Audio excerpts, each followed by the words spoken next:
O Trilhas da Democracia de hoje recebe o ex-preso político durante 4 anos, fundador e diretor do Núcleo de Preservação da Memória Política de São Paulo e, desde a segunda-feira, dia 17 de abril, cidadão paulistano, Maurice Politi. O tema do nosso diálogo de hoje é o direito ao não esquecimento das perseguições da ditadura de 1964. Seja muito bem-vindo, Maurice, é um prazer recebê-lo no Trilhas da Democracia. Muito obrigado, Marco. É um prazer estar aqui com você. Acompanho o seu programa, realmente é um programa muito importante e muito instrutivo, e realmente agradeço o fato de ter me convidado no dia de hoje. Maurice, como eu disse, na segunda-feira passada, dia 17 de abril, você recebeu o título na Câmara dos Vereadores da cidade de São Paulo, o título de cidadão paulistano. E num determinado momento, na parte final da solenidade, quando a palavra foi passada a você, você citou no seu discurso uma frase do filósofo dinamarquês Kierkegaard, que eu repito aqui, né? Deve-se viver, abre aspas, deve-se viver a vida olhando para frente, mas só se pode entendê-la olhando para trás, fecha aspas. Maurice, tendo em vista essa frase, né, tendo como base essa frase, eu queria que você dissesse aos nossos ouvintes, aos nossos espectadores, telespectadores, né, por que a memória histórica das perseguições políticas levadas a cabo, sociais e políticas, né, levadas a cabo entre 1964 e 1985, né, nos 21 anos de ditadura militar, precisam ser permanentemente resgatadas? Por favor, Maurice. Sim, professor. Essa é uma frase que eu gosto muito de repetir, principalmente para aqueles que perguntam, né? Por que vocês ficam olhando para trás toda hora, todo o tempo, falando da memória? Por que vocês não começam a pensar no futuro do país? E eu repito essa frase do Kierkegaard, que me parece muito sábia, porque indica isso, indica que, claro que se deve andar para frente e olhar o futuro, mas o futuro só pode ser entendido se você conhece o seu passado. Tem a outra frase famosa também, dizendo que se você não conhece o seu passado, você corre o risco de repeti-lo, né? Então, essa frase é importante porque ela mostra também que, sem o entendimento do que aconteceu conosco como sociedade, é difícil entender fatos que ocorrem no dia a dia da nossa vida, hoje, no presente, né? Basta ver quando você teve há poucos anos atrás, muito poucos anos atrás, gente na rua pedindo a intervenção militar. Então, essas pessoas que pedem intervenção militar são pessoas exatamente que fazem isso. Não olham para o passado e não tratam de entendê-lo, né? No Núcleo Memória, quando nós fundamos o Núcleo de Preservação da Memória Política, que foi fundado por um grupo de ex-presos políticos de São Paulo, que justamente percebeu que o que faltava era resgatar esse período para gerações mais jovens, nós criamos um lema, né, que aparece em nossas camisetas, em nossos materiais, que é conhecer o passado, entender o presente e construir o futuro, né? Então, é um lema que se adequa a essa frase do filósofo também, e que se adequa a outras frases, né, do Primo Levi, quando ele falou do Holocausto, né, que isso é um homem, né, aquele famoso livro É Isso um Homem, onde ele diz: como é que eu posso olhar para o futuro após o nazismo, após ter vivido no campo de concentração, e sem contar o que houve no campo. É sabido, é conhecido o trabalho intenso que fazem todos os museus de Holocausto pelo mundo, né? na coleta de testemunhos de sobreviventes dos campos de concentração, para justamente isso, mostrar para gerações mais jovens a verdade sobre o que ocorreu, no caso, no Holocausto, no nosso caso, na ditadura militar. Maurício, Não, já que esse programa, desculpa te interromper, sim. mas já que a gente está falando de memória, seria interessante dizer os nomes, o inicial, Ivan Seixas, Rafael Martinelli. Qual foi esse grupo fundador do núcleo? Esse grupo, ele na verdade, ele veio, é um filho de outro grupo que era maior e que foi fundado em 2001, que era o Fórum dos Ex-Presos e Perseguidos Políticos de São Paulo. Esse fórum se criou em 2001, quando o governo do estado de São Paulo instituiu um programa de reparação reparação econômica para aqueles que tinham sido presos no estado de São Paulo. Foi na época do Fernando Henrique, acho que do presidente Fernando Henrique, que se instituíram. Primeiro começou no Paraná, depois São Paulo, depois Rio e se estendeu Pernambuco em todos os estados, uma reparação pecuniária simbólica, né? No caso de São Paulo era R$ 22.000 que se dava como indenização para quem provasse, né, que tivesse sido preso em São Paulo, torturado e tal. Então, esse fórum, já que nós estamos fazendo um pouco de história, né, esse fórum dos ex-presos ele surgiu em 2001 porque em São Paulo houve centenares de presos e muitos deles, enfim, pessoas simples da classe operária, pessoas que já depois de muitos anos com certa idade não tinham condições ou não sabiam como fazer para ter acesso a essa reparação. Então, esse fórum. Sequelas de torturas. Sequelas de tortura e tal. Então, esse fórum se formou em 2001 com certos advogados, todos atuando de forma voluntária, e ex-presos com advogados para ajudar as pessoas, porque, claro, para obter essa reparação você precisava documentação, precisava provar, precisava fazer o escrito, né? O requerimento, e esse fórum surgiu para isso. Depois de 8 anos, praticamente todos os que tinham requerido a sua reparação econômica foram atendidos e não teve, vamos dizer, não tinha mais razão de existir esse fórum. Nesse fórum estavam presentes alguns dos fundadores do Núcleo Memória, não sei se dá para...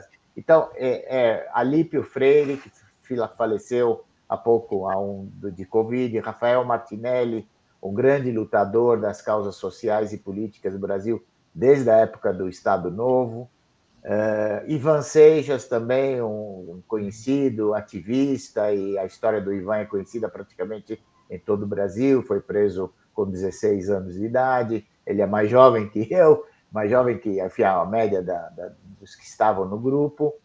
Então, esse grupo resolveu, bom, se o fórum de ex-preso realmente perdeu um pouco o sentido, já que as reparações foram dadas, por que não formar um grupo para fazer ações educativas, culturais e resgatar esse período para os jovens? E aí se criou o Núcleo de Preservação da Memória Política, uma entidade sem fim, de direito privado, sem fim lucrativo, com CNPJ, enfim, todo conforme a lei, já fazem mais de 14 anos que o núcleo atua na cidade de São Paulo e também em outros estados, dando assessoria e tal, para iniciativas principalmente de resgate de lugares simbólicos que foram, né, lugares de violações de direitos humanos e que hoje queremos converter em o que se chama, na linguagem historiográfica, lugar de consciência, né? Lugar de memória. Então, temos uma vasta experiência em São Paulo, você sabe, o Memorial da Resistência, nós fomos artífices, assessores do grupo técnico que montou esse museu em 2008, o Núcleo Memória foi um dos, vamos dizer, constituir, porque quando se constitui um museu, é claro, se apela para o conhecimento científico de museólogos, historiadores, enfim, gente que sabe de museu. Nós não sabemos nada de museu, mas nós sabíamos o que tinha acontecido naquele lugar. Então, o pessoal do museu precisava da assessoria para entender o que tinha acontecido. E hoje o Memorial da Resistência em São Paulo, não sei se você sabe, assim, é um memorial que é o sexto museu mais visitado da cidade de São Paulo, recebe 80 mil visitas ano, a maioria de jovens, e para nós é um fato histórico determinante, uma espécie de uma conquista nossa, né, aqui em São Paulo.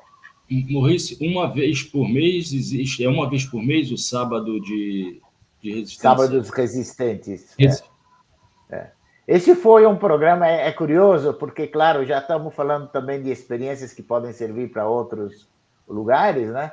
Foi curioso porque nós do Núcleo Memória ajudamos, naturalmente, aí, como eu te falei, a equipe técnica que fez o museu, né? Quando terminou e o museu foi inaugurado, o diretor da então Pinacoteca, que depois se tornou um secretário de Cultura, Marcelo Araújo, ele nos disse: olha, vocês deram uma contribuição fundamental, mas a gente não pode remunerar, vocês não são funcionários do Estado, então a gente não. O que a gente pode fazer por vocês para. E nós, em 2008, falamos: olha, nós não queremos remuneração, nós queremos usar o auditório uma vez por mês para fazer um programa em parceria com o Memorial da Resistência. E esse programa se chamou Sábados Resistente, e você vê, ele já estamos em 2023 e ele começou em 2008. É possivelmente o programa de debate, de defesa de direitos mais longevo em todo o Brasil, porque tantos anos, uma vez por mês, sábado à tarde, nos reunimos ali num auditório que cabe 150 pessoas. Às vezes temos 30 pessoas, às vezes temos 150. Então varia uma média de 70, 100 pessoas discutindo temas da atualidade. Não é só fazer história e falar do passado. É justamente em função dessa frase, né, do Kierkegaard, ir para o futuro, falamos da atualidade, mas também falamos do que ocorreu durante a época da ditadura, como mostrando as sequelas que se deixou no país. Maurício, essa pergunta que eu vou fazer agora não estava no roteiro, mas eu acho fundamental em função da tua história, né? Você carrega na tua biografia, né, na tua vida, na tua ânima, né, experiências de opressão muito fortes, né? Você nasceu no Egito, veio muito cedo, 9 anos, me corrija se eu estiver errado, Sim, 9 anos. ao Brasil, se engajou mais à frente no movimento ainda secundarista, no colégio de aplicação, se engajou na organização do Carlos Marighella, e você passou por uma situação que você relata, inclusive relatou, mais de uma pessoa também relatou isso nos depoimentos da solenidade da concessão do título de cidadão paulistano. Você passou pela experiência de sair da prisão depois de cumpridos os 4 anos, né? Você foi condenado a 10 anos e depois conseguiu reduzir para 4 anos.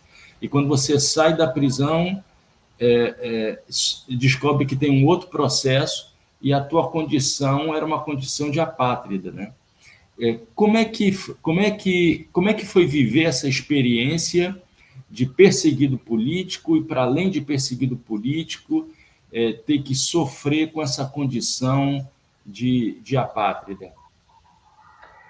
Sim, essa foi uma, vamos dizer, talvez dos 4 anos de prisão que eu passei, os 4 anos não me pesaram tanto, não foi tão traumática, os 4 anos não foram tão traumáticos quanto esse período final que eu relatei durante a solenidade, que foi justamente a surpresa de ter tido, de ter cumprido os 4 anos, quer dizer, você pode imaginar a frustração de um jovem de 25 anos que entrou na prisão com 21, que passou por várias prisões, porque eles viviam transferindo a gente de um lugar para outro, na verdade, já que a força dos presos políticos residia na união de todos eles, quer dizer, a união faz a força, dizem, né? quando o regime militar percebeu que dentro das prisões brasileiras, não só em São Paulo, aqui em São Paulo, mas em Pernambuco, no Rio de Janeiro, na Ilha das Flores, enfim, várias prisões, a mobilização política se fazia dentro da prisão e ela dentro da prisão se informava o que estava acontecendo. Quando o regime começa a perceber que a campanha contra o Brasil no exterior, que começou em 1971, 72, ela é originária das prisões, então ela começa a separar os presos em pequenos grupos, e foi o que aconteceu conosco aqui em São Paulo. E foi duro, foi muito, assim, uma experiência marcante, né? Principalmente eu fui transferido com os três, então, freis dominicanos, Fernando, Beto e Ivo, mais dois civis, a gente brincava, dizia três dominicanos e três civis, né? Um advogado de Ribeirão Preto e um camponês de Goiás, todos os dois falecidos e eu. Então fomos em 6 por uma penitenciária regional de Presidente Venceslau, uma penitenciária que fica a 900 quilômetros de São Paulo, na fronteira do Mato Grosso. E eu sempre conto, né, que no início nós fomos lá em greve de fome, fomos misturados aos 400 presos comuns que estavam, é uma penitenciária que existe até hoje de segurança máxima, né? E o diretor, quando nos recebeu, foi claro, falou, olha, aqui não tem privilégio, eu não posso dar para vocês nenhum tipo de privilégios como presos políticos. Vocês têm que ser presos como os outros. E nós falamos, olha, nós somos presos como os outros. A única coisa que nós não queremos fazer é trabalhar para o Estado, porque nós estamos presos. E foi o que aconteceu, e nós ficamos 2 anos lá, e foi uma experiência muito marcante viver no meio dos 400 que nós fizemos. Enfim, tem várias histórias, demoraríamos, mas tudo isso ocorreu, as experiências na prisão, mas quando você cumpriu a pena, então, sabe, no seu íntimo acabou. Cumpri os 4 anos, vou embora para casa, a alegria de rever a família, os amigos, isso fica dentro. E quando eles me anunciam que não, que eu não sou solto, eu não vou ser solto porque eu tenho outro processo de expulsão do país, aí caiu a ficha, né? Aí foi... E aí eu fui transferido primeiro para uma prisão totalmente comum e fiquei no meio numa cela com bolivianos, traficantes de cocaína, paraguaios presos todos eles esperando serem expulsos, porque tinham cometido um delito e eu, como preso político no meio deles, né? Foi traumático e, felizmente, meu advogado conseguiu convencer que eu era preso político e fui transferido para o presídio do Hipódromo, outro presídio em São Paulo, onde se concentrou uma parte de presos políticos, e lá eu aguardei por 3 meses até que se resolvesse, fiquei 3 meses adicionais preso, né? E no fim eles não conseguiram me expulsar de imediato, e demorou 1 ano a minha expulsão, eu fui solto em liberdade condicional, quer dizer que eu tinha que me apresentar uma vez por semana no DOPS, e até que se resolvesse, e finalmente eu saí do país em agosto, acho, de 1975, 1 ano depois do cumprimento da minha pena de 4 anos, né? Então foi realmente um golpe, uma experiência forte, né? Considerado estrangeiro, considerado ser banido, né? Fui levado para a Itália com 2 policiais federais sentados do meu lado. Cheguei na Itália, fui solto e aí eles voltaram. Maurice, a gente já fez um tratamento da história, mas eu gostaria de aprofundar ainda mais essa discussão histórica, né? Te pedindo para dar continuidade a essa história, mas não apenas no âmbito pessoal, claro, mas relativo à experiência, né, de organização, né, em nome do direito, à memória, à justiça, à verdade, à reparação, daqueles que sofreram perseguições durante a ditadura de 64. Eu te pediria, então, para fazer uma análise, se possível, por favor, fique à vontade, você que tem que fazer os cortes, estabelecer os recortes cronológicos, né? Mas o período imediatamente posterior à redemocratização, à reliberalização do país, o pós-1985, o pós-1988,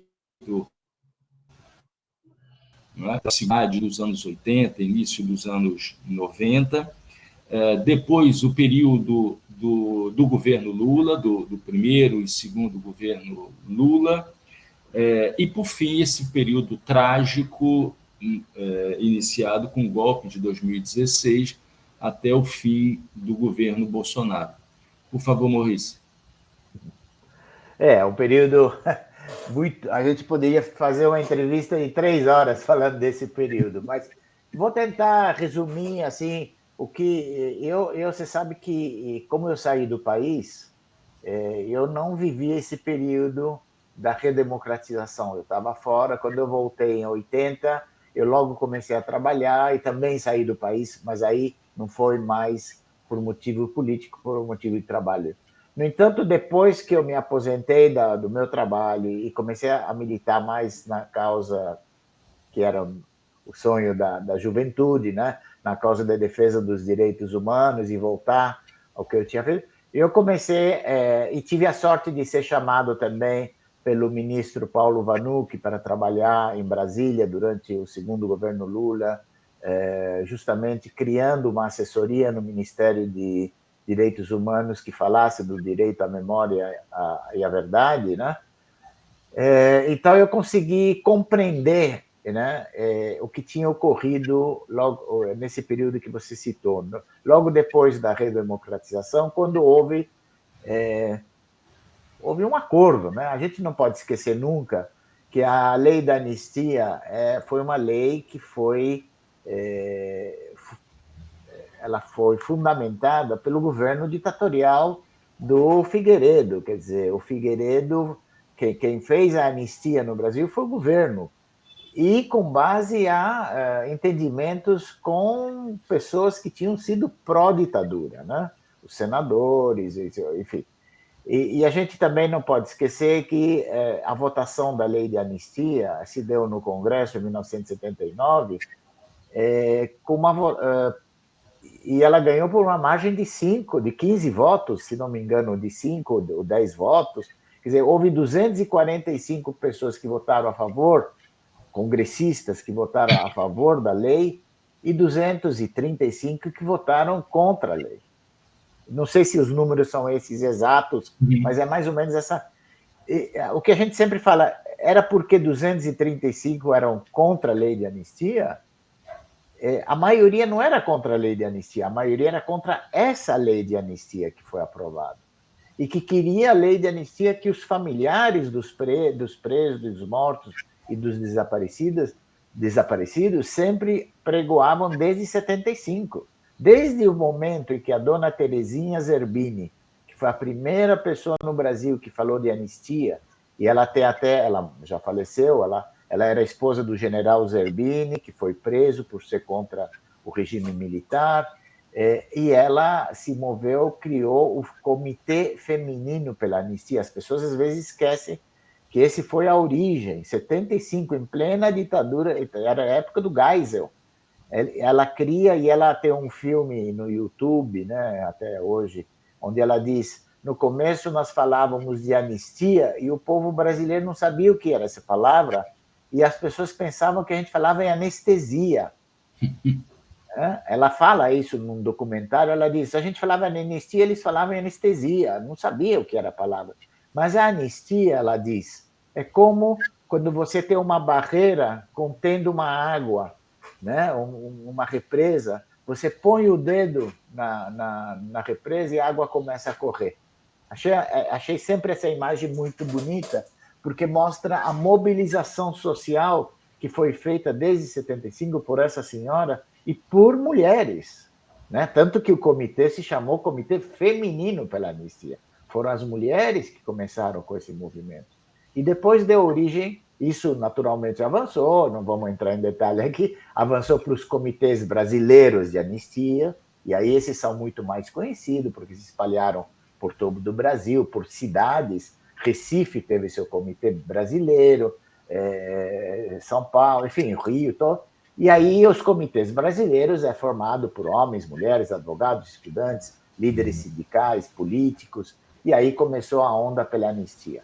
No entanto, como diz o meu querido amigo Jair Krischke, que é lá do Rio Grande do Sul, fundador do Movimento Nacional de Direitos Humanos, hoje com mais de 80 anos, ele diz: no Brasil não houve uma justiça de transição. No Brasil, o que houve foi uma justiça de transação. Né? A anistia foi transada entre. Por isso que, então, como você bem falou, depois da redemocratização e depois da Assembleia Constituinte, e todo o debate, a gente não vai entrar nisso, mas todo o debate durante a Constituinte foi pelo apaziguamento e pelo esquecimento e por varrer debaixo do tapete as feridas da época da ditadura. Foi um entendimento, o Figueiredo aprova, o Congresso aprova a lei proposta pelo Figueiredo, onde, você sabe, como a lei diz claramente no seu artigo 2º, 3º, serão anistiados todos aqueles que cometeram crimes entre os anos tal e tal, e aí tem uma vírgula e diz: e os crimes conexos a estes. Então, os militares sempre se apegaram a essa frase, crimes conexos, para dizer que os crimes cometidos por eles eram conexos. Agora, uma coisa sem sentido, porque conexão, eu não sou advogado, mas de tanto falar com advogado, a gente sabe que conexão em crime não é isso. Quer dizer, conexão é se eu roubo um carro, com o carro eu vou fazer um assalto a um banco, eu sou preso, eu tenho 2 crimes. Um é conexo ao outro. Eu não teria roubado o carro se não tinha. Então, eu sou condenado pelo assalto a banco e o outro crime não conta, porque ele é conexo. Qual é a conexão que existe entre eu lutar para derrubar um regime ditatorial, um regime autoritário, um regime ilegítimo, como foi a ditadura? Qual é a conexão que existe entre os meus atos para derrubar esse regime e o fato de me matarem, me torturarem, me prenderem, me estuprarem, entendeu? Numa prisão onde, teoricamente, o Estado deve proteger a vida do cidadão. Então, essa interpretação, ela percorreu os anos após a ditadura, numa tentativa, até mesmo, apesar de alguns fatos importantes ocorridos, como a Lei 9.140, que é a lei que dá origem à Comissão dos Mortos e Desaparecidos, durante a época do Fernando Henrique, então se constitui essa comissão. Em 2001, se constitui a Comissão da Anistia. Então, alguns passos foram dados para a reparação durante os anos mas não houve nenhum passo dado para que fosse feito justiça. E isso as pessoas esquecem que isso só ocorreu em 2007. Até aí, Maurício, o que me parece ter prevalecido foi a lógica do esquecimento, né? Só a primeira Exato. parte da frase do Kierkegaard, né? Deve se viver olhando para frente, né? E aí Exatamente. toda a ideia E, de que não poderia haver revanchismo, que vai ficar mais exato, conhecido nesse período agora que você passa a falar a partir de exatamente. 2007, não é? Apesar, Marco, sempre a gente não pode esquecer que houve passos importantes dados pelos governos democráticos em função da reparação. Então, só um parênteses antes de entrar Por exemplo, na Argentina, o processo de memória, verdade e justiça começou com justiça. Apenas a ditadura argentina terminou, eles criaram uma comissão chamada CONADEP, Comissão Nacional dos Desaparecidos, e prenderam os generais que eram os comunistas. Isso foi antes que ocorresse a verdade, antes que ocorresse a memória, ocorreu a justiça. Cada país tem formatos diferentes. Cada país aborda esse tema de uma forma diferente. No Brasil, se privilegiou, na minha opinião, a questão da reparação. Então, vamos reparar os que foram perseguidos antes de se conhecer o que houve, antes de se conhecer a verdade, antes de fazer justiça. E não houve justiça. Então, só foi somente em 2007, no segundo governo do Lula, em que o ministro Tarso Genro, que era da Justiça, o ministro Paulo Vanucchi, de Direitos Humanos, e o presidente da Comissão de Anistia, na época, o Paulo Abrão, professor da universidade, enfim, que depois foi comissionado na Comissão Interamericana de Direitos Humanos, né, como secretário, eles decidem, porque o tema estava candente, estava na boca de todos. Porque como no Brasil não se começou com a reparação, mas não se fez nem verdade nem justiça. Então, eles chamam a uma audiência pública no Salão Nobre do Ministério, aliás, não é no Salão Nobre, no hall de entrada do Ministério da Justiça, chamam uma audiência pública, eu participei dessa audiência pública, e aí está todo mundo, a sociedade civil, os militares, todos os que queriam estar lá estiveram lá, ou puderam estar, e se encheu, e a discussão era: a lei de anistia abrange os torturadores, sim ou não? Como faremos para começar a ter um processo de justiça? E pela primeira vez se começa a falar da formação da Comissão Nacional da Verdade, e como resultado disso, a OAB nacional entra com uma ADPF, que você conhece, a ação de descumprimento fundamental, não sei como é que chama, mas é a ADPF, pedindo ao STF que interprete a lei de anistia e que diga de uma vez por todas se os torturadores, os assassinos, os estupradores estavam incluídos na lei. A OAB entra com esse pedido ao STF em 2008, a raiz dessa audiência pública. Foi uma consequência dessa audiência pública. E o STF demora 2 anos para julga em 2010 essa ADPF, e, infelizmente para nós, por 7 votos a 2, eles decidem que sim, que houve um entendimento, que não precisava mais mexer nisso e que os crimes são englobados na lei de anistia. E você sabe muito bem, no Brasil, né, a palavra do STF é a palavra final. Então, o que houve, Marco, durante esse período? Vamos ver, de 1988, na Constituinte, 85, 88, até 2007. São 19 anos. São 19 anos de esquecimento. Eu falo sempre, 19 anos é toda uma geração. Teve gente que nasceu e estava com 20 anos e não sabia o que tinha ocorrido. Por isso que é importante a memória, porque houve toda uma geração que ficou sem saber o que houve no Brasil. E por isso é o papel das organizações, da sociedade civil, para entender o passado. E como essa merda toda foi empurrada, né, usando a expressão aqui de Marx, mas também de Freud, né, ela volta com força, né, e voltou com força nessa conjuntura do segundo governo Dilma, né, que vai acabar desaguando no golpe de 2016, na eleição do presidente fascista em 2018 e nos 4 anos de governo. Nesse período, Maurice, como os embates, as lutas em torno de memória, justiça, reparação foram levadas a cabo ou ficaram congeladas?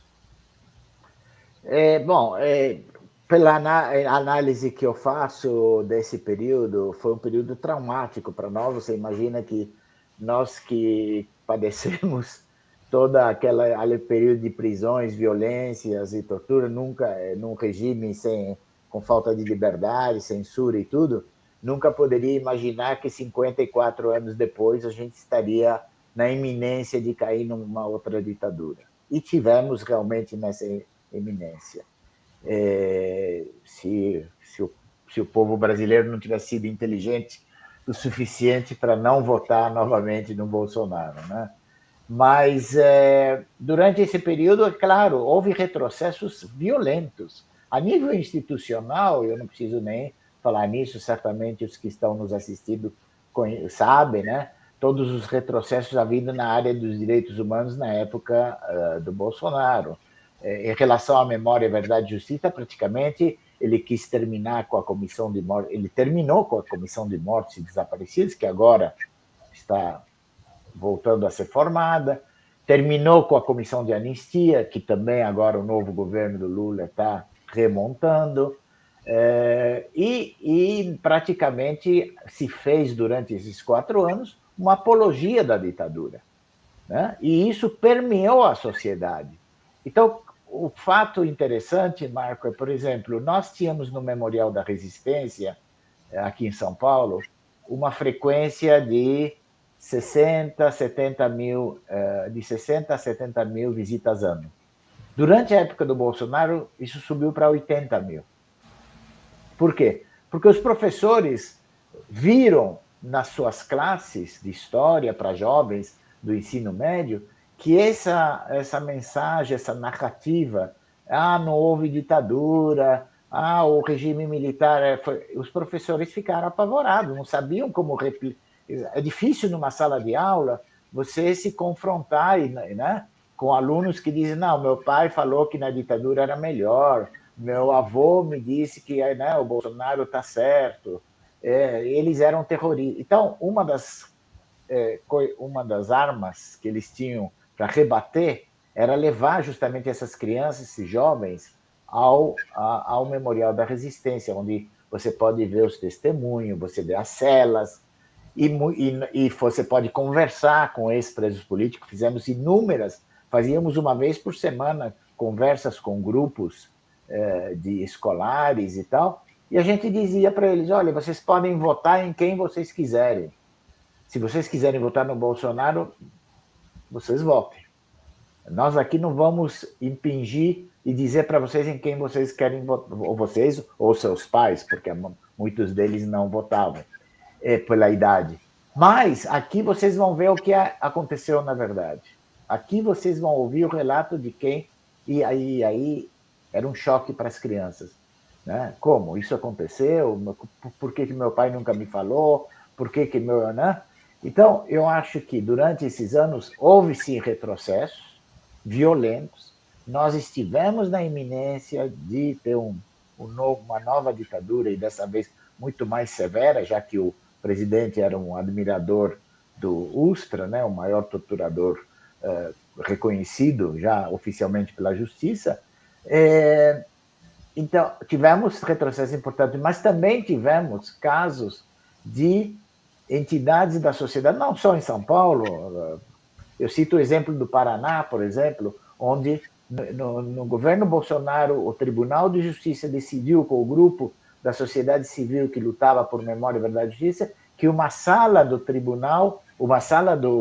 edifício onde está o Tribunal de Justiça deveria ser dedicada à memória da ditadura. E hoje existe um lugar em Curitiba chamado Lume, lugar de memória, onde as pessoas são recebidas por ex-presos políticos, tem cartazes, eles têm exposições, E tem vários outros lugares, a Casa de Memória do Frei Tito, no Ceará, em Fortaleza, tem a iniciativa do Memorial de Direitos Humanos de Minas Gerais. Tudo isso ocorreu durante esse período do Bolsonaro, apesar da narrativa oficial ser a favor de ditaduras.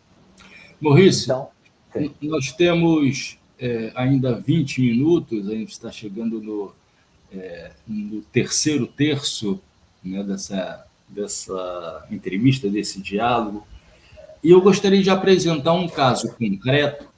Sim. E pedir, não que você comentasse esse caso, né, te falta um subsídio, né, para se pronunciar acerca, mas eu gostaria de ouvi-lo, né, sobre, e de maneira até pragmática, né, com base nas experiências, né, que foram vivenciadas pelo núcleo que você dirige, né, sobre o que fazer, né, quais os principais, os passos iniciais, o que precisa ser feito, quais as opções a serem tomadas em relação a o caso do auditório do Centro de Educação da Universidade Federal de Pernambuco, que recebe o nome de um ex-professor da universidade chamado Carlos Marcial, é esse o nome do auditório, que foi em 1964, no imediato pós-golpe de 31 de março, 1º de abril, nomeado interventor no movimento de cultura popular do Recife, que era constituído por figuras como Paulo Freire, Abelardo da Hora, Ariano Suassuna, Luiz Mendonça, Emílio Borba Filho, entre tantos outros. Né? E isso foi resgatado por um professor do próprio Centro de Educação, chamado Everson Malaquias, né? E se forma um movimento que foi, né, sofreu muito com as interrupções, como tudo aquilo que aconteceu no período da pandemia, né, mas que retorna agora. Maurice, quais as experiências que você viveu, o núcleo viveu, voltadas para a substituição de nomes dados de pessoas, personalidades vinculadas ao golpe de 64, à ditadura instalada no Brasil em 64, que acabaram tendo seus nomes utilizados em ruas, praças, avenidas, viadutos, auditórios e salas. Por favor, Maurício. Sim, em relação a isso, temos várias iniciativas importantes que aconteceram, não só em São Paulo, em vários lugares. A última, inclusive, foi agora em Brasília, né? A Ponte Costa e Silva tomou o nome do Ponte Ernestina Guimarães depois de um embate de vários anos, né? Então, essa questão dos nomes é uma questão que nós sempre vimos como uma das tarefas principais das entidades e dos movimentos que são, né, que lutam por memória, verdade e justiça. E o nosso desejo, né, é sempre que tenhamos nas cidades do Brasil o que se tem na Europa, né? Nomes de rua de lutadores, placas de rua onde diz aqui morou fulano, aqui foi preso fulano, aqui foi assassinado pela repressão, como tem em Paris, como tem em Berlim, como tem em Buenos Aires. Eu vivi 7 anos na cidade de Buenos Aires, e na cidade de Buenos Aires você anda na rua e de vez em quando você vê no chão uma placa, né, de cobre dizendo aqui nesse lugar houve essa operação da militar contra o grupo. Tal. Bom, então os nomes são parte do, vamos dizer, do que fazer urbano nas cidades, da conformação urbana da cidade. Em São Paulo tivemos uma experiência muito interessante que nós chamamos Ruas da Vergonha. Né? Então, aí tivemos no ano de 2014, acho que foi quando foi os 50 anos do golpe de Estado.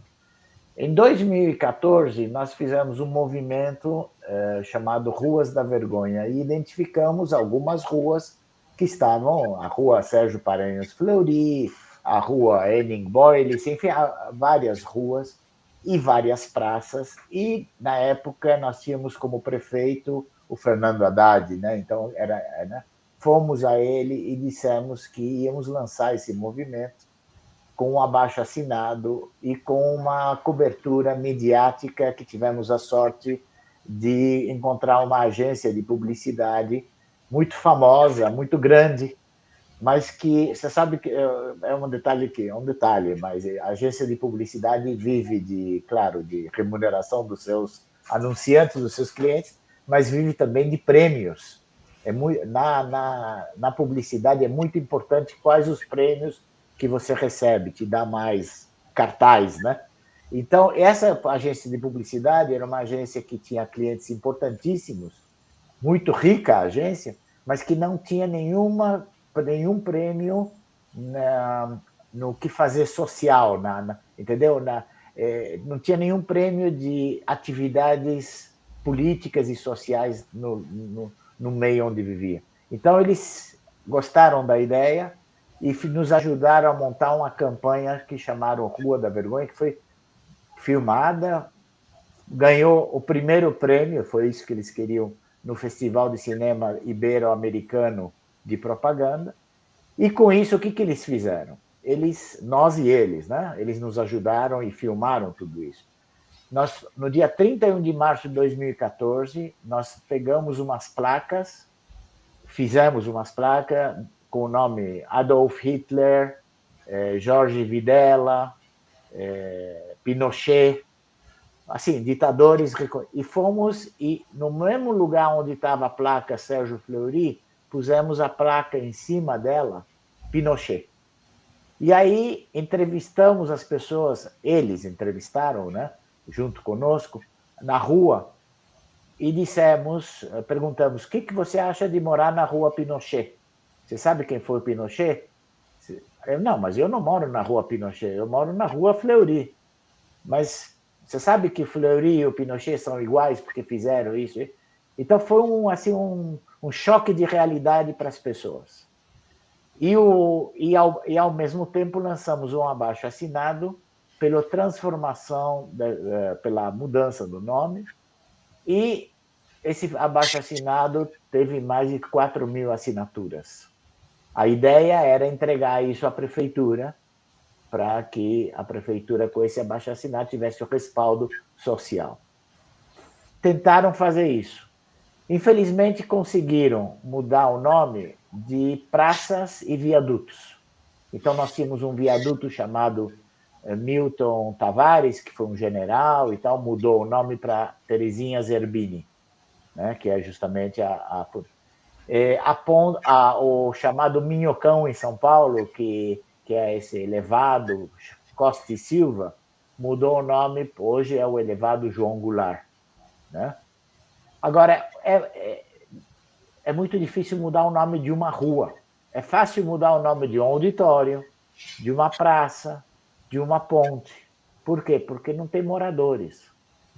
O que nós descobrimos é que você mudar o nome da sua rua envolve trâmites burocráticos muito grandes para quem mora lá, porque você tem o seu contrato, você comprou a casa na rua Fleury, se você mudou o nome da rua, você tem que mudar o seu contrato. Quando você for vender a sua casa, não pode aparecer mais Fleury, tem que aparecer outro nome. Então, exige a mudança no cartório, isso exige recurso, tem que pagar para isso. Então, na época, com o Fernando Haddad, a gente tinha tentado fazer passar uma lei que isentasse de emolumentos, de pagos, essas trocas. Infelizmente, o Haddad foi embora, né? Terminou o mandato, não conseguiu. O que ele conseguiu fazer foi mudar o nome justamente desses pontes, do elevado Costa e Silva do viaduto, mas não conseguiu convencer a Câmara a fazer uma lei que pudesse permitisse o não pagamento de taxas e emolumentos para mudar o nome de todo. É uma rua, sabe? É uma rua grande, tem vários moradores, então se torna mais difícil. Então, a mudança de nome de rua é difícil. Mais fácil é mudar uma praça que não tem moradores. Então, é uma decisão da prefeitura. Se É bem, mais fácil Maurice, mudar Sim. se bem, Maurice, que uma das ruas mais famosas de Ipanema, né, que era a Rua Montenegro, se transformou em Rua Vinícius de Moraes, né? E, Exato, e não exato. houve nenhum grande movimento de Não, contestação dos moradores em relação a essa mudança, né? Então há um você tem elemento razão. político forte E, aí. e houve uma rua aqui em São Paulo que era. Eu não me lembro mais o nome de quem estava, mas tinha uma espécie de uma escola de freiras e tal, era a única, era uma rua pequena, e eles concordaram em mudar o nome da rua, só que nós queríamos que mudasse o nome da rua para Frei Tito de Alencar, porque era religioso, e as freiras não quiseram mudar para esse nome, mas mudaram para o nome de uma freira, enfim, de uma pessoa que já tinha morrido. Então mudou o nome, mas não o nome que nós queríamos. O que eu acho com tudo isso, na verdade, é justamente a luta permanente, né? A Erundina, quando esteve na prefeitura em São Paulo, ela disse que ela percebeu que seria difícil mudar o nome da rua para outro, mas ela preferiu ir por outro caminho. Ela começou a dar nomes, ruas novas, bairros novos que se formam em todo o país, né? Então ela resolveu dar o nome de militantes mortos pela ditadura a essas ruas. Então nós temos, claro, não é no centro de São Paulo, porque, né, é na periferia, nos lugares mais longes, mais novos da cidade, onde você encontra a Rua Carlos Marighella, a Rua Joaquim Ferreira, a Rua Eduardo Leite. Isso sim conseguimos, mas são ruas, claro, não são conhecidas, porque ficam longe da cidade, né? Mas a gente continua nessa luta. Agora temos vários vereadores novos em São Paulo que se elegeram nessa eleição, jovens, que prometeram que iam tentar reviver esse projeto de lei para mudar o nome, para isentar de taxas e tal. Vamos ver, né? É uma luta permanente. Maurice, como é que você responderia aquelas que afirmam, né, que essa não é uma questão importante, não seria uma questão importante no momento histórico em que nós vivemos, né? De que existem causas mais importantes, motivações de luta, objetivos mais importantes do que a troca do nome de um auditório, de uma rua. Como é que você responderia a essas pessoas? Veja, eu respeitaria a opinião dele. Situadas, inclusive, digamos, no campo das esquerdas, né? Não tô Claro, pensando na extrema-direita, né? Estou pensando no campo das esquerdas.